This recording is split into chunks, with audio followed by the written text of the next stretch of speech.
One trend that I've seen in the last couple of years as highly technical, highly skeptical IT professionals and engineering buyers want more of a self-driven journey is it seems like by the time they get to someone from your team, they want to talk to more of an expert. So a lot of the traditional definition of who ends up in a sales career seems to be shifting quite a bit. It seems on the data center operator and technology side, you see a lot of former IT professionals moving into biz dev roles and companies like yours. It's not surprising to see engineering talent in on the commercial side.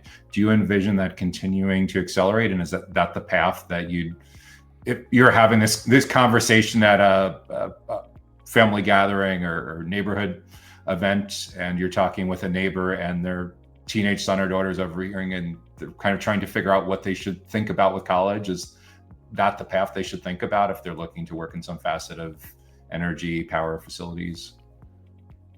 Yeah, my bias is I'm an engineer by degree as well, so maybe that's why I would push that. But no, from the sales perspective, our best sales team and people aren't necessarily technical degreed professionals, right? Not necessarily engineering or IT degreed professionals, but they are technical and they understand the data center space. They understand our customers very well, and they've worked in some form or fashion in the industry.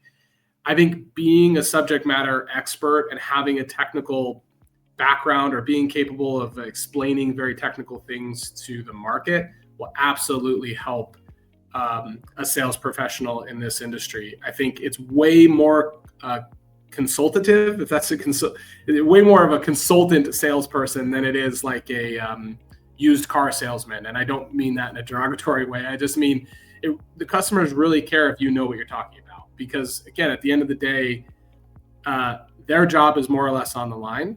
And data center professionals are not paid to be innovative. They're not paid to be first. If you're selling a new technology, you're going to expect a lot of pushback, even if it's better in all forms or fashion and less expensive.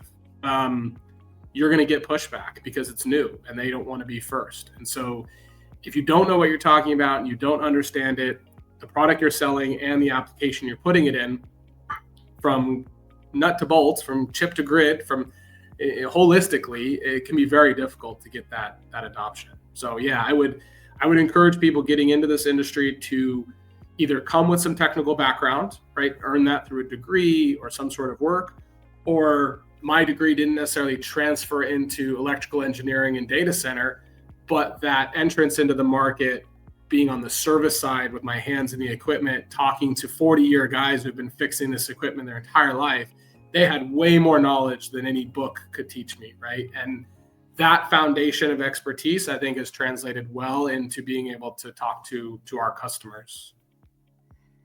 Hey, this is Brandon Smith. I am Vice President of Global Sales and Product at ZincFive, and this is the Data Center Go-to-Market Podcast.